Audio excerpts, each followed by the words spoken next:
Bismillahirrahmanirrahim. Alhamdulillahirabbil alamin wassalatu wassalamu ala asyrofil mursalin sayyidina wa maulana Muhammadin wa ala alihi wa sahbihi wa man tabi'ahum bi ihsan ila yaumil amma ba'du. Alhamdulillah pada kesempatan yang berbahagia ini setelah Sya'ban kita masih berjumpa lagi. Insya Allah kita akan ketemu lagi nanti di Ramadan. Semoga Allah Subhanahu wa Ta'ala menjumpakan kita dengan bulan yang penuh ampunan, bulan penuh rahmat dan pembebasan dari api neraka yang tinggal beberapa hari lagi. Dan kita diberikan kekuatan untuk bisa menjalankan ibadah di bulan suci, bertemu dengan bulan Syawal. Bisa senang nanti di bulan Syawal. Kalau yang merantau jauh nggak pulang, nah itu dengar takbiran mulai merebes milih. Tapi kalau yang pulang ya senangnya bukan main. Jadi ditandai dengan banyaknya iklan sarung dan sirup ini, maka Ramadan sudah kelihatan hilalnya. Baik, malam ini sampai ke 23 tentang keutamaan bertaubat. Atau batu ia arruju apakah nama mumat bisyar. Jadi definisi adalah rujuk kembali dari perkara yang dicela menurut agama, tercela menurut agama, karena tolak ukurnya adalah syariat.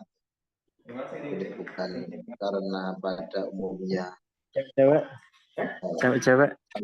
baik jadi baik menurut orang lain, tidak. Contoh seperti orang pacaran itu mungkin sudah lumrah biasa. Tapi kalau menurut syariat tidak diperkenankan, ya mau kemana lagi? Harus rujuk, harus bertaubat. Jadi taubat adalah rujuk kembali. Setelah pergi jauh, tak pamitan, maka diminta kembali. Nah, orang yang kembali ini sangat disayang oleh Allah Subhanahu wa Ta'ala. Jadi kita disyariatkan untuk rujuk kembali. Ibaratnya kita kehilangan kendaraan ketika perjalanan jauh, yang kendaraan itu memuat perbekalan kita, uang kita, pakaian kita, perhiasan kita. Kalau kita bayangkan orang dulu ya, bawa kuda zaman Mojopahit, kita istirahat karena panas berteduh di bawah rindangnya pohon. Nah, kebetulan kita tertidur karena saking silirnya itu siang-siang. Bangun-bangun sudah hilang itu kuda serta perabotan yang dibawanya, yang dipanggulnya. Lama dia nggak pulang. Nah, akhirnya suatu ketika pada saat kepayahannya, kuda itu kembali. Nah, itu begitu bahagianya orang yang kehilangan kuda dan itu kemudian kembali. Nah, taubat itu membuat Allah lebih gembira daripada itu. Nah, yang tadinya sudah hamba yang lari jauh, kemudian dia kembali berlari kepada ampunan Allah Subhanahu wa Ta'ala. Atau batu ya arruju ammaka nambatmu man fisyar. Taubat itu adalah kembali dari melaksanakan hal-hal yang dicela menurut syariat. Ila ma huwa mahmudun fisyar'i wal ilm. Kembali kepada apa? Kembali kepada perkara atau tingkah atau amal yang terpuji menurut syariat. Dan mengetahui wal ilmu bi anna dzunub wal ma'asi muhlikatun. Nah, orang yang bertobat itu dia tahu bahwa apa yang dia lakukan, dosa yang dia kerjakan itu, dan maksiat atau kedurhakaan yang dia kerjakan itu muhlikatun, membinasakan. Jadi kita tidak sadar saat melakukan maksiat itu seolah-olah enak-enak saja. Orang yang menumpuk harta kekayaan yang tidak lewat jalur yang halal, Mungkin saat itu dia enak-enak saja, nyantai, nggak tahu. Pada saat dia menikmati itu mungkin tidak ketahuan. Pada saat dia menumpuk harta kekayaan itu mungkin tidak ketahuan. Tapi apa yang ia makan, apa yang ia berikan kemudian kepada anak keluarganya, anak istrinya, itu yang menjadi daging yang haram. Kemudian dia menjadi kesusahan akibat ulah anaknya tadi. Ini banyak contoh ya di kalangan kita, di kalangan orang-orang birokrat mungkin pejabat yang dulu ya, zaman-zaman dulu dia numpuk harta yang nggak benar, maka bisa jadi dia merusak nanti. Nah, perilaku atau hal-hal yang haram dan kedurhakaan kepada Allah Subhanahu wa taala itu nanti menjadi muhlikat, menjadi perusak. Jadi dia rusaknya ya di dunia ya, nanti di pidana, di penjara berangkat, atau anaknya hancur gak karuan, gak soleh. Yang paling parah ketika nanti diadilnya di akhirat. Nah, kita bermohon kepada Allah dijauhkan dari perilaku-perilaku yang seperti itu. Muba'idatun minallahi azza wa jalla. Jadi ketika dilakukan amal keburukan tersebut yang dicela oleh syariat, maka selain dia merusak kita, merusak pribadi kita, yang seperti itu akan menjauhkan kita dari Allah Subhanahu wa taala. Mungkin secara materi bergelimang, mungkin secara fisik lengkap ya, tapi itu justru menjadi istidraj, menjadi hal yang mencelakai kita di dunia. Istidraj itu nanti dilulu, jadi dia minta apa saja Allah Subhanahu wa taala dikasih. Cuman nanti di akhirat dia nggak dapat bagian apa-apa dari nikmat. Tinggal malaikat main bola pakai dia, pakai kepalanya dia. Ya, berlindung dari yang demikian. Selain jauh daripada Allah, tentu yang menjadi idaman setiap orang mukmin yaitu surga. Jauh daripada Allah, otomatis jauh daripada surganya Allah. Watarkuha dan meninggalkan dosa, maksiat, ya, meninggalkan dosa dan maksiat, mukirrabun ilallahi azza wa jalla wa jannati. Jadi meninggalkan dosa itu menjadikan perkara yang dapat mendekatkan diri kita kepada Allah dan kepada surga. Di kitab ini dicontohkan saat Nabiullah Adam alaihi salam dan Simbah yang putih Hawa ya. Ketika mereka berada di surga, mereka menikmati fasilitas-fasilitas yang ada di surga. Semuanya fasilitas Allah Subhanahu wa taala, dinas, istana dinas. Di kita kan cuma rumah dinas. Tapi di surga itu ada istana dinas. Kendaraannya kendaraan dinas. Semuanya serba dinas dan full. Ya, fasilitasnya fasilitas terbaik di sana. Jadi kalau kita mungkin punya kendaraan dinas kadang mogok ini ya Mas Isna. Sama saya ini kadang mogok. Tapi kalau di sana tidak ada Nabi Adam kok naik kendaraan. Dulu ceritanya mogok itu tidak ada. Karena semuanya full nikmat. Nah, ketika Nabiullah Adam alaihissalam beserta istri yang tercinta Ibunda Hawa di sana menikmati fasilitas surga, Allah memberikan satu buah larangan. Cukup satu saja larangan. Apa? La taqrabu hadhihi syajarah.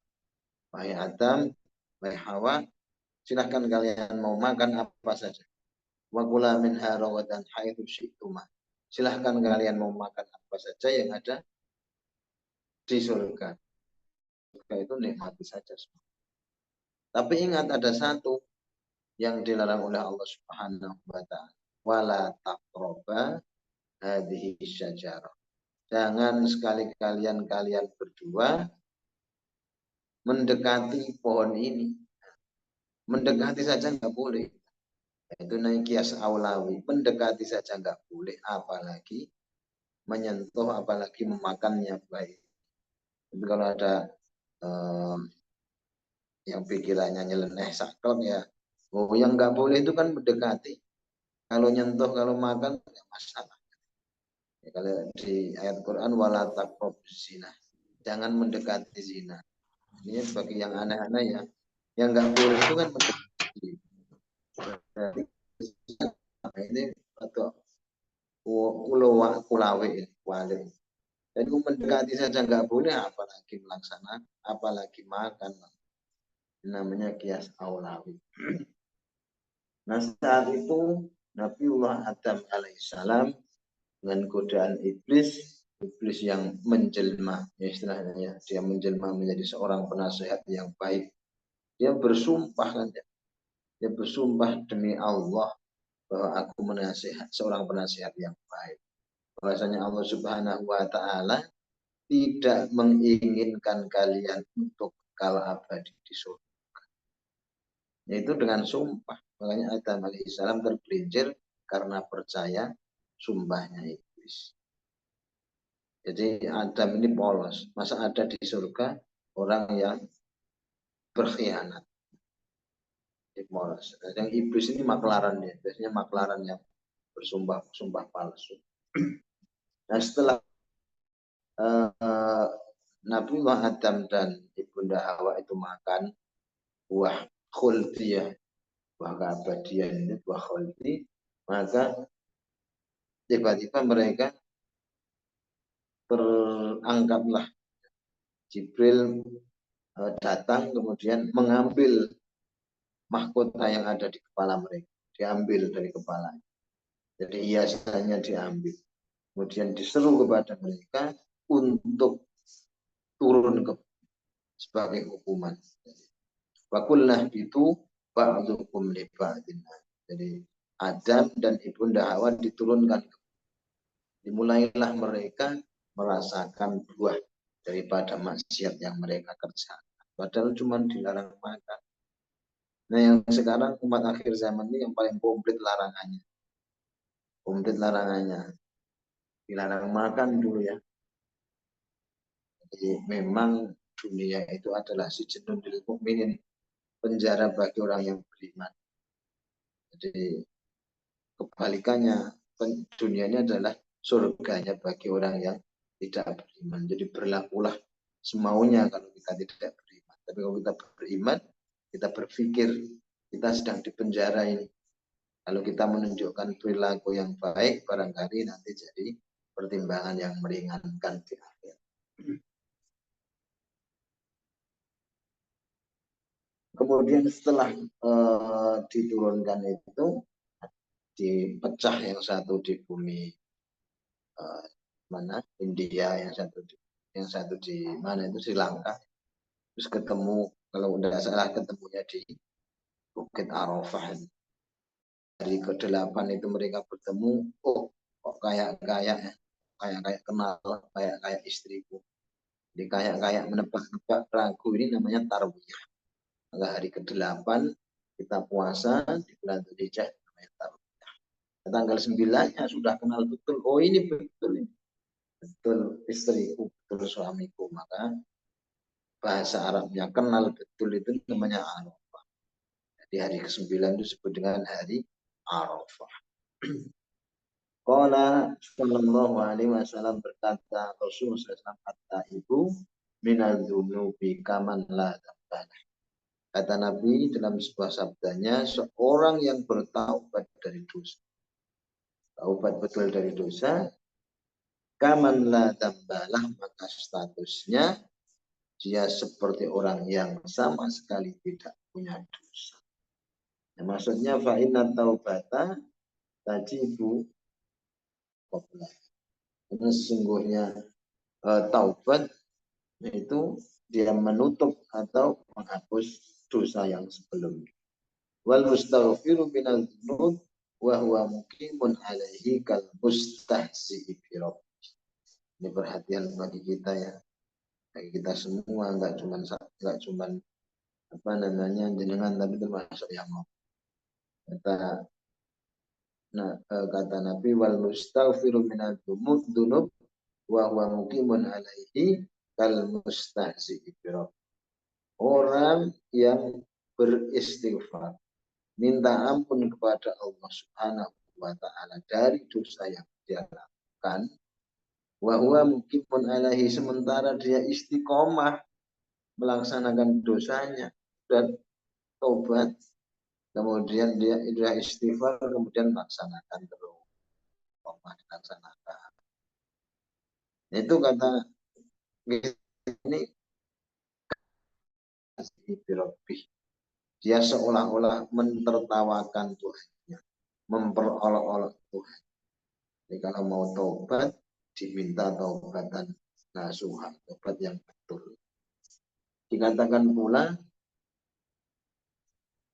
al istighfaru bil lisan, istighfar dengan lisan, taubatul kadzibin, yaitu taubatnya orang-orang yang pendusta.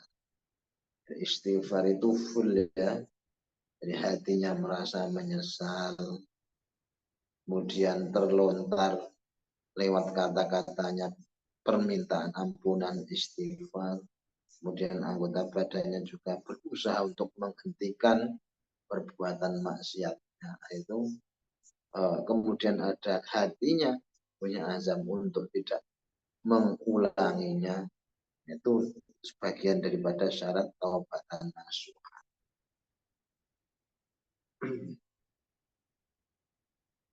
Wa qala sallallahu alaihi wasallam taubat wa taibu minadz dzunubi wa taibu minadz dzambi kaman la dzamba. Dalam sabdanya yang lain, redaksi yang lain, an-nadamu taubat. Penyesalan itu sudah merupakan jalan bertaubat. Jadi kalau kita melakukan perbuatan yang tidak baik, kemudian kita entah ketahuan atau entah tidak ketahuan, kemudian kita memiliki rasa bersalah, kita memiliki rasa menyesal, itu sudah merupakan pintu taubat masuk. Wattahibu minadz dzambi kaman la dzamba. Rasul melanjutkan sabdanya, dan orang yang masuk itu tobat, yang mau bertobat tadi, man minadzunub kaman la dzamba, yang mau bertobat dari dosanya statusnya sebagaimana orang yang tidak berbuat dosa. Wa alamatu sihatin nada raqatul qalbi wa ghazaratud dam wa ghazaratud dam. Jadi kata kitab ini termasuk daripada tanda sahnya penyesalan. Tanda ya, walaupun tidak seluruhnya ya. Tanda penyesalan yang pertama adalah raqatul qalbi. Hatinya luluh, hatinya terenyuh, sudah melakukan dosa itu, sedih banget ya. Dan malah bangga. Kalau sekarang orang bangga maksiat. Kemarin ada yang viral itu, transgender nikah, punya pacar orang Australia, transgender Indonesia, di podcast. Nah, bangga. Nah, maksiat yang dibanggakan itu justru akan mengundang murkanya Allah. Ya, kalaupun kita maksiat ya jangan dibanggakan. Kita harus menyesali, harus bersedih justru. Nah, sedihnya dosa itu merupakan tanda sahnya kita menyesal kepada Allah Subhanahu wa taala atas dosa kita. Wa ghazaratud dam'i, dan menetesnya air mata saat kita meminta ampunan dan saat kita merasakan menyesal. Itu salah dua daripada tanda sahnya penyesalan yang benar. Wa qala sallallahu alaihi wasallam, man aznaba, barang siapa yang berbuat dosa dzamban, satu dosa apapun, tumanadama alaihi, kemudian dia menyesali dosa tersebut, bahwa kafarat, maka penyesalan itu menjadi kafarat, penebus dari dosanya. Orang kalau tidak menyesal berarti dia tidak merasa bersalah. Tidak merasa bersalah berarti tidak merasa yang dilakukan dia tersebut adalah perbuatan yang maksiat atau durhaka kepada Allah. Jadi menyesal itu menjadi tanda bahwa dia sudah menuju pintu taubat. Nah, dia merasa melakukan perbuatan yang salah. Nah, tinggal ditindaklanjuti tadi, beristighfar lewat lisannya, kemudian mencegah anggota badannya untuk tidak melakukan maksiat, untuk tidak berbuat maksiat dan tidak mengulanginya kembali. Waqala sallallahu alaihi wasallam, ma min syai'in ahabbu ila Allah taala min syabin taibin. Tidaklah Allah Subhanahu wa taala lebih mencintai sesuatu, lebih yang ia cintai daripada seorang pemuda yang dia sudah mau bertobat. Mama min syai'in abghadu ila Allah taala min syai'in muqimin ala ma'asihi. Ada sesuatu yang Allah lebih murkai daripada seorang yang tua renta tapi dia masih istiqomah. Istiqomahnya bukan istiqomah kebaikan, tapi istiqomah melakukan dosa. Jadi ini ya, termasuk yang Allah cintai adalah orang tua yang bertaubat. Tapi Allah akan lebih cinta lagi kepada orang muda, anak muda yang bertaubat. Jadi ini nilai lebihnya di situ.